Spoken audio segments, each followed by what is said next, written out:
There have been moments where I turn and walk away and go, now who's going to take care of me? Who's going to love me when I'm unlovable? Who's going to forgive me when I've done something wrong? Who's going to come find me when I'm down and out? Is anybody going to take care of me? Here's the problem.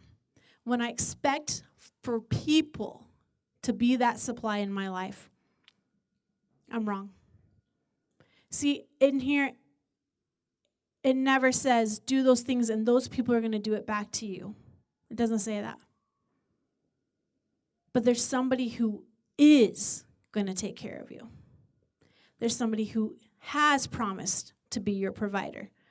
There's somebody who has offered their love unconditional to you day after day after day. And no, it's not people, but it's our Heavenly Father. He's the one that's promised to take care of us. He's the one that's promised to provide for us. He's the one that's promised that in our moments of loneliness that He would be with us again. It's His job, not anybody else's. And my job is simply to do what He's asked me to do and to believe that He is going to be who He says He is and that He will take care of me. He will take care of those needs. He will take care of the lack that I might be feeling. He will, nobody else. So let's go back just a little bit, because I got ahead of myself just a smidge, and go to verse 37. It says, do not judge, and you will not be judged. And do not condemn, and you will not be condemned. Pardon, and you will be pardoned. When I give, and I give to someone, and I say, I give it, and then I kind of watch from a distance to see what they're going to do. I've made a judgment that I think that I know better than they know what to do with what I gave them. I'm making a judgment call. I'm placing my opinion in their life. That's not what I'm called to do.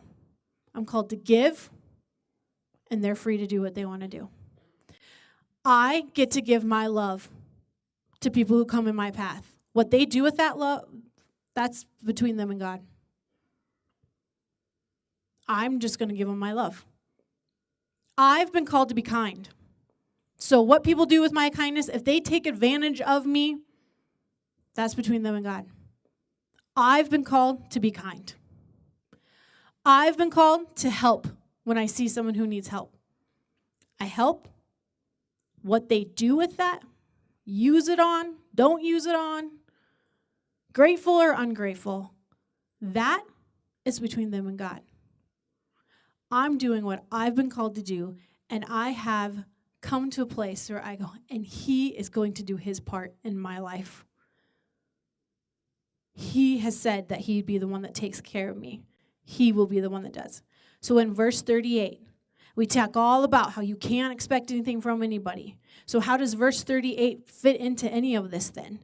Give, and it will be given to you. They will pour into your lap a good measure, pressed down, shaking together, and running over. For by your standard of measure, it will be measured to you in return. Here's where I think for many, many years, I got this wrong. I got this verse wrong. That if I gave to someone, that eventually they'd give back to me. If I was kind to someone, eventually they'd be kind back to me. If I do all these things, I wear myself out for them, eventually maybe they would do the same for me. No, it doesn't say that. But it does say that I will be poured into. It does say that I will be blessed in return. The thing about it is who am I expecting that from? Who am I putting that dependency on? And what is my heart intent when I do it? When I give, is my heart intent to see that person do the exact same thing back to me? Or is it I give and I know the Heavenly Father is going to take care of me? He's the one. And who He uses is up to Him. It's not up to me.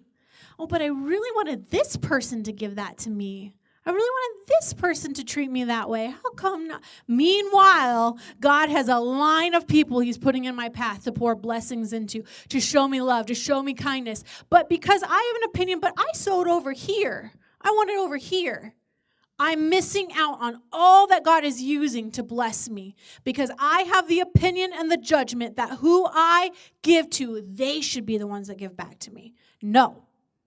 My heart intent is that I give simply because that's what Christ would want me to do. And he's going to get me blessings, but it may not be in this job. It may not be in this community. It may not be in this person. It may not be in my children. But he said he'd get those blessings to me. And however he gets them to me and through whoever he gets them to me, that is his job and not mine. I will be taken care of, and therefore I'll go out and give more. See, when we give, and we can get into tithes and offerings, but how many times have we been taught that you give 10% and you're going to get tenfold, and I can't tell you how many times I've given, walked down this door and gone, okay, when's my tenfold coming? Because I need a little, come on, God, bring it on. And that's not how that necessarily works. I give, and I know that he's going to take care of me. He's going to supply my need simply because of my obedience, not because my heart did it going, okay, I'm going to give today, and then I'm going to walk out, and God's going to have this big basket for me just waiting. No, I give, and I stay faithful, and I don't look for somebody else to provide for me, and I don't look for this job to provide for me, and I don't look for this community to provide for me, but I know that he will provide for me. He will, because he said he's going to do it, and he's done it before. He's done it in my life before. And the thing is that I got to get my eyes off of where I think it should come from and get my eyes on the fact that God said he'd get it to me.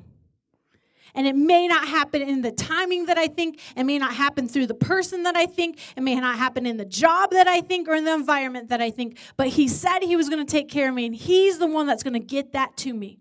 He is.